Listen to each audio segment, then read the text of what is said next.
నమస్తే వ్యూయర్స్, నేను Sahasra. Welcome to our channel. AP ముఖ్యమంత్రి జగన్మోహన్ రెడ్డి చిక్కని చిరునవ్వుతో శుక్రవారం దళిత నిర్మాత అయిన బాబాసాహెబ్ అంబేద్కర్ విగ్రహాన్ని ఆవిష్కరించారు.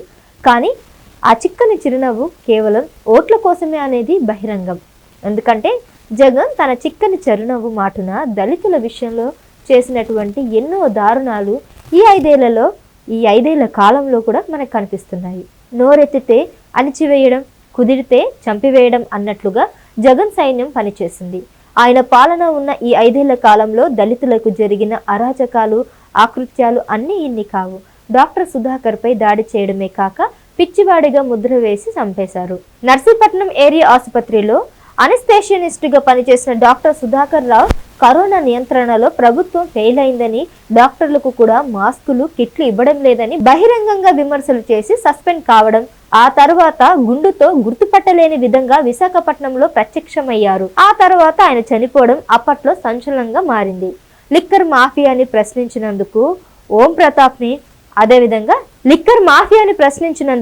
ప్రతాప్ ని మంత్రి పెద్దిరెడ్డి మనుషులు బెదిరించి చనిపోయేలా చేశారనే ఆరోపణలు కూడా ఉన్నాయి.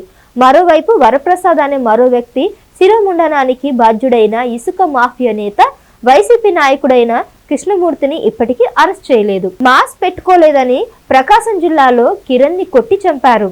ఊరు వాడ అంతా గోల చేస్తేనే హత్య చేసిన పోలీస్ అధికారులపై చర్యలు తీసుకున్నారు. పైగా వారిపై హత్య కేసు పెట్టలేదు. పల్నాడులో దళిత యువకుడు విక్రమ్ ను హత్య చేసింది వైసీపీ నేతలే. దీనికి బాధ్యులుగా పోలీస్ అధికారి ఎమ్మెల్యే కాసు మహేష్ రెడ్డిపై ఇప్పటిదాకా కేసు లేదు. ఆఖరికి నష్టపరిహారం అందించే విషయంలోనూ జగన్ వివక్ష చూపారు. ఎల్జీ పాలిమర్స్ ప్రమాదంలో ₹1 కోటి ఇచ్చారు. అదే ట్రాక్టర్ దుర్ఘటనలో చనిపోయిన 9 మంది దళితులకు, రాజమండ్రిలో అత్యాచారానికి గురైన యువతకి, హత్యకు గురైన దళిత యువకులకు, శిరోముండన బాధితునికి పరిహారంలో చాలా వివక్ష చూపారు. పల్నాడులో ట్రాక్టర్తో తొక్కి చంపిన గిరిజన మహిళలకు పరిహారం ఆచితూచి ఇచ్చారు.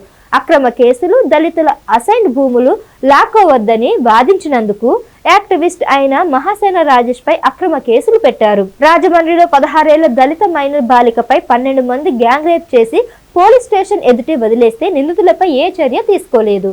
పైగా దళిత మెజిస్ట్రేట్ అయిన రామకృష్ణపై రాళ్ల దాడి చేయించారు. జడ్జి రామకృష్ణపై అక్రమ రాజద్రోహం కేసు పెట్టి 50 రోజులుగా జైల్లో పెట్టి బంధించి ఆ కుటుంబాన్ని వైసీపీ ముఖ్య నేతలు వెంటాడారు.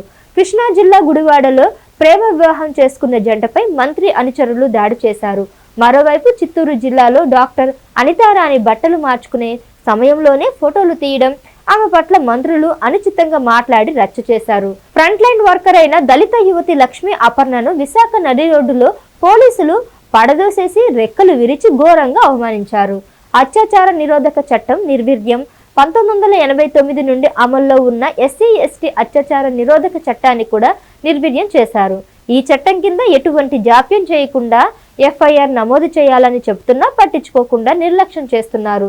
ప్రభుత్వ ఉదాసీనతతో ఈ 5 ఏళ్లలో దేశంలోనే అత్యధికంగా ఆంధ్రప్రదేశ్లో దళితులపై నేరాలు చోటు చేసుకున్నాయి. దళితులకు అండగా ఉంటానని ఎన్నికల ముందు హామీ ఇచ్చిన జగన్మోహన్ రెడ్డి అధికారంలోకి వచ్చిన తర్వాత దళితులపైన దమనకాండ చేసిన నేరస్తులకు మేనమామగా మారి వారికి అండగా నిలబడ్డారు. దళిత డ్రైవర్ సుబ్రహ్మణ్యాన్ని హతమార్చి డోర్ డెలివరీ చేసి నేనే హత్య చేశానని ఒప్పుకున్న వైసీపీ ఎమ్మెల్సీ అనంతబాబును జగన్ పక్కన కూర్చోబెట్టుకుని సన్మానాలు చేయించడం దళితులను అవమానించడమే కదా. కావలి ఎమ్మెల్యే ప్రతాప్ రెడ్డి అక్రమాలను వెలుగులోకి తీసుకువచ్చినందుకు కరుణాకర్ను ఇలా వందలాది మంది ప్రాణాలను బలిగొన్నారు. జగన్మోహన్ రెడ్డి రాజకీయ ప్రయోజనాల కోసం కోడికత్తి పేరుతో సీను అనే దళిత యువకుడిని 5 ఏళ్లుగా బెయిల్ కూడా రాకుండా వేధించడం జగన్మోహన్ రెడ్డి యొక్క పెత్తందారి పోకడలకు నిదర్శనం. కోడికత్తి సీను కుటుంబ సభ్యులు విజయవాడలోని అంబేద్కర్ విగ్రహం వద్దే దీక్షకు దిగుతున్నారంటే ప్రభుత్వ కక్షపూరిత చర్యలు ఏ విధంగా ఉన్నాయో స్పష్టమవుతుంది. ఈ 5 ఏళ్లలో దళితులకు ఇచ్చిన ఏ ఒక్క హామీని అమలు చేయకుండా ఉన్న పథకాలను నిర్వీర్యం చేయడంతో పాటు 300 మందికి పైగా దళితులను హతమార్చి ప్రశ్నించిన వారిపై వేలాది కేసులు నమోదు చేసి వేధింపులకు గురి చేస్తూనే ఉన్నారు.